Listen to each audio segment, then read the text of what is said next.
কথায় আছে মাছে ভাতে বাঙালি, আর সেই মাছ আমরা সকলেই কম বেশি ভালোবাসি।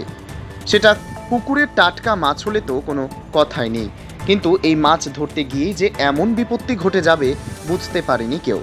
কই মাছ গলায় বেঁধে মৃত্যু হলো এক যুবকের নাম আজিজুর মোল্লা।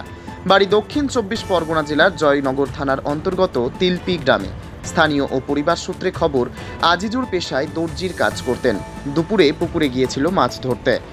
একটা কই মাছ ধরে প্রথমে, সেটা মুখে রেখেছিল। আরেকটা মাছ ধরতে গিয়ে স্লিপ করে মাছটা গলায় ঢুকে যায়। তারপরেই ঘটে বিপত্তি। তড়িঘড়ি স্থানীয় বাসিন্দারা জানতে পারলে তাকে নিয়ে বারুইপুর মহকুমা হাসপাতালে আসে। চিকিৎসকরা চিকিৎসা শুরু করলে শেষ রক্ষা হয়নি আজিজুরের। তারপরে ঘটনাস্থলে আসে বারুইপুর থানার পুলিশ। দেহটি ময়নাতদন্তের পাশাপাশি পুরো ঘটনার তদন্ত শুরু করেছে বারুইপুর থানার পুলিশ। ধরতে গেছিল, একটা মাছ গালে রেখে আরেকটা মাছ ধরতে গেছিল। ধরতে গেলে ওই মাছটা গালে চলে যায়।